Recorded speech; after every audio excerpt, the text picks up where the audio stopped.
A few weeks after a Missouri journalist compared the NRA to ISIS, it seems New York Magazine is trying to outdo their foolishness.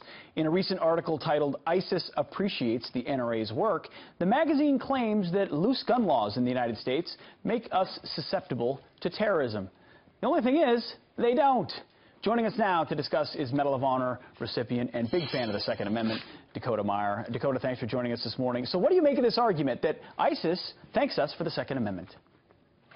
Well, first off, I mean, how much lower can a journalist fall to be taken, using ISIS as their credible source, right?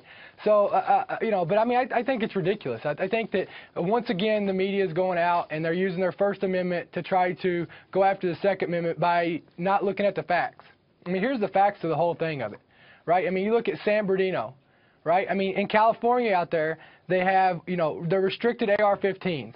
You got to have a background check on every single weapon. You have to register all your weapons out there. You have a waiting period. All these things that they want to implement even more. And what's the shooting caused by? An AR-15 with high-capacity magazines. It doesn't seem like it worked in that situation. Let's go to Paris. No weapons are allowed over there, right? They're using machine guns and hand grenades.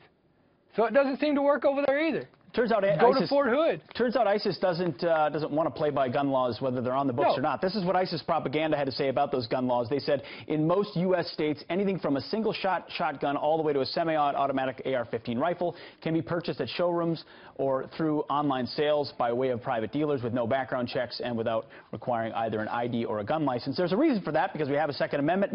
The overwhelming majority of guns are purchased by legal gun owners. But if you've got an enemy that wants to exploit your free society, that's the problem to begin with. That's not a Second Amendment problem. Listen, I mean, exactly. I mean, if they're here to do that, then I think that, they need to be arrested. I mean, we got to look at it. The only thing that's standing between us and them coming over here and being able to run and do whatever they want is the Second Amendment, is us being able to bear arms. And that's what the article should read. The article should read that, look, the thing that stands in the way of ISIS being able to come over and come and have and do terroristic acts is the NRA standing there and protecting her rights to be able to bear arms and stand up for herself. That's what it should read. Do you expect because that's what separates us from Paris. Well, of course. I mean, that's what separates us. Do you expect New York Magazine to come out in favor of extreme vetting? I mean, when the unfortunate school shootings happen, is it the gun that pulls the trigger or the person? In this case, it's not the gun that pulls the trigger. It's an ISIS fighter that does. Why wouldn't we pay attention to whether or not they're coming into our country?